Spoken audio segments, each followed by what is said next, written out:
Hello everyone. আজ থেকে শুরু হচ্ছে আমার 30 দিনের 30টা বেল্ট মেহেন্দি ডিজাইন চ্যালেঞ্জ। এই 30 দিনে প্রতিদিন আমি তোমাদেরকে একটি করে নতুন বেল্ট ডিজাইন ক্রিয়েট করা শেখাবো উইথ স্টেপ বাই স্টেপ, যাতে তোমরাও খুব সহজে ডিজাইনগুলো প্র্যাকটিস করতে পারো। তাই যারা মেহেন্দি শিখেছো বা নিজেদের ডিজাইনগুলো কালেকশনগুলো আরও বাড়াতে চাও, তারা অবশ্যই এই পুরো চ্যালেঞ্জটাকে আমার সাথে ফলো করো। This is day 1, so let's get started. তো এখানে দেখো, প্রথমে আমি একটা সিম্পল বেল্টের আউটলাইন তৈরি করে নিয়েছি। তারপর শেষের লাইনটাতে কার্ভ ডিজাইন অ্যাড করেছি। কার্ভ ডিজাইন অ্যাড করার পর বেল্টের মধ্যে যে গ্যাপিংটা থাকে সেখানে আমি 1 ফিঙ্গার গ্যাপ রেখে তারপর 3 লাইন্স দিয়ে আমি স্কোয়ার সাইজের বক্স তৈরি করেছি।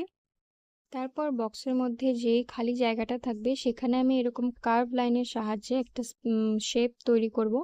এই শেপটার ভেতরে আমি একটা সিম্পল ফ্লাওয়ার অ্যাড করব। যখন হাতে অনেকই কম সময় থাকে তখন কিন্তু এই ফ্লাওয়ারটা ক্রিয়েট করলে অনেক তাড়াতাড়ি হয়ে যায়।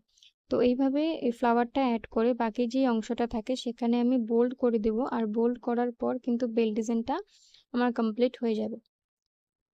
আমি চাই তোমরাও আমার সঙ্গে প্রতিদিন এই ডিজাইনগুলো প্র্যাকটিস করো আর 30 দিন শেষে নিজের একটা সুন্দর কালেকশন তৈরি করো। তাই চ্যালেঞ্জের কোনো দিন মিস করতে না চাইলে আমাকে এখনই ফলো করে রাখো।